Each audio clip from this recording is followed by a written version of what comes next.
ॐ श्री परमात्मने नमः। अथ पंचमोऽध्यायः। संन्यासयोगः।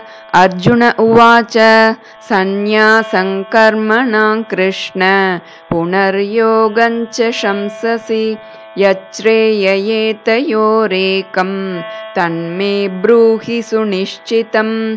श्रीभगवानुवाच संन्यासः कर्मयोगश्च निःश्रेयसकरावुभौ तयोस्तु कर्मसन्न्यासात् कर्मयोगो विशिष्यते।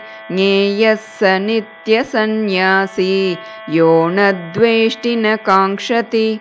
निर्द्वन्द्वो हि महाबाहो सुखं बन्धात् प्रमुच्यते। साङ्ख्ययोगौ पृथक् बालाः प्रवदन्ति न पण्डिताः। एकमप्यास्थितः सम्यक् उभयोर्विन्दते फलं। यत्साङ्ख्यैः प्राप्यते स्थानं तद्योगैरपि गम्यते। एकं साङ्ख्यं च योगं च यः पश्यति स पश्यति। संन्यासस्तु महाबाहो दुःखमाप्तुमयोगतः। योगयुक्तो मुनिर्ब्रह्म न चिरेणाधिगच्छति।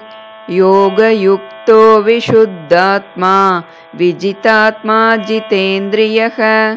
सर्वभूतात्मभूतात्मा कुर्वन्नपि न लिप्यते। नैव किञ्चित् करोमीति युक्तो मन्येत तत्त्ववित्। पश्यन् शृण्वन् स्पृशन् जिघ्रन् नश्नन् गच्छन् स्वपन् श्वसन् प्रलपन् विसृजन् गृह्णन् उन्मिषन् निमिषन्नपि। इन्द्रियाणीन्द्रियार्थेषु वर्तन्त इति धारयन् ब्रह्मण्यादाय कर्माणि सङ्गं त्यक्त्वा करोति यः। लिप्यते न स पापेन पद्मपत्रमिवाम्बसा। कायेन मनसा बुद्ध्या केवलैरिन्द्रियैरपि योगिनः कर्म कुर्वन्ति सङ्गं त्यक्त्वात्मशुद्धये। युक्तः कर्मफलं त्यक्त्वा शान्तिमाप्नोति नैष्ठिकीम्। अयुक्तः कामकारेण फले सक्तो निबध्यते। सर्वकर्माणि मनसा सन्न्यस्यास्ते सुखं वशी। नवद्वारे पुरे देहि नैव कुर्वन्न कारयन्। न कर्तृत्वं न कर्माणि लोकस्य सृजति प्रभुः। न कर्मफलसंयोगं स्वभावस्तु प्रवर्तते। नादत्ते कस्यचित् पापं न चैव सुकृतं विभुः। अज्ञानेनावृतं ज्ञानं तेन मुह्यन्ति जन्तवः। ज्ञानेन तु तदज्ञानं येषां नाशितमात्मनः तेषामादित्यवज्ञानं प्रकाशयति तत्परम्।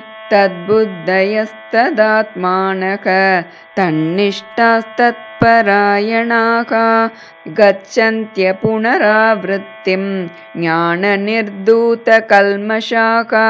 विद्याविनयसम्पन्ने ब्राह्मणे गविहस्तिनि शुनि चैव श्वपाके च पण्डिता समदर्शिनः। इहैव तैर्जितः सर्गो येषां साम्ये स्थितं मनः। निर्दोषं हि समं ब्रह्म तस्मात् ब्रह्मणि ते स्थिताः। न प्रहृष्येत् प्रियं प्राप्य नोद्विजेत् प्राप्य चाप्रियम्। स्थिरबुद्धिरसम्मूढो ब्रह्मविद् ब्रह्मणि स्थितः। बाह्यस्पर्शेष्वसक्तात्मा विन्दत्यात्मनि यत्सुखं स ब्रह्मयोगयुक्तात्मा सुखमक्षयमश्नुते। ये हि संस्पर्शजा भोगा दुःखयोनय एव ते। आद्यन्तवन्तः कौन्तेय न तेषु रमते बुधः।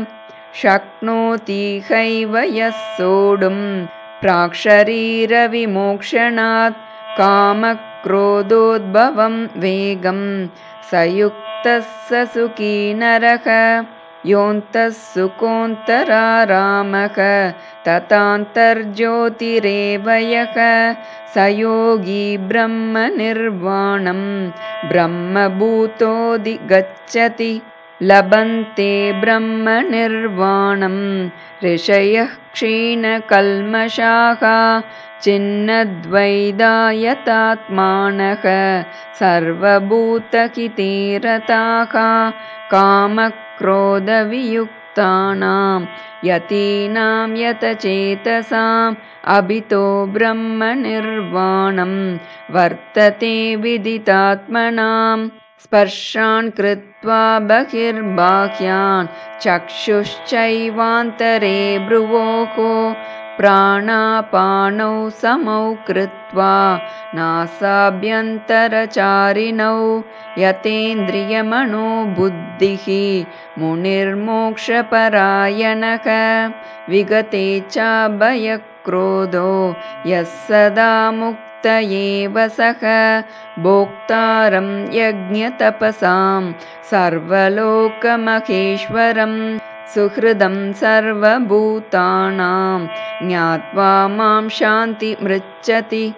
ॐ तत्सदिति श्रीमद्भगवद्गीतासु उपनिषत्सु ब्रह्मविद्यायां योगशास्त्रे श्रीकृष्णार्जुनसंवादे संन्यासयोगो नाम 5मोऽध्यायः।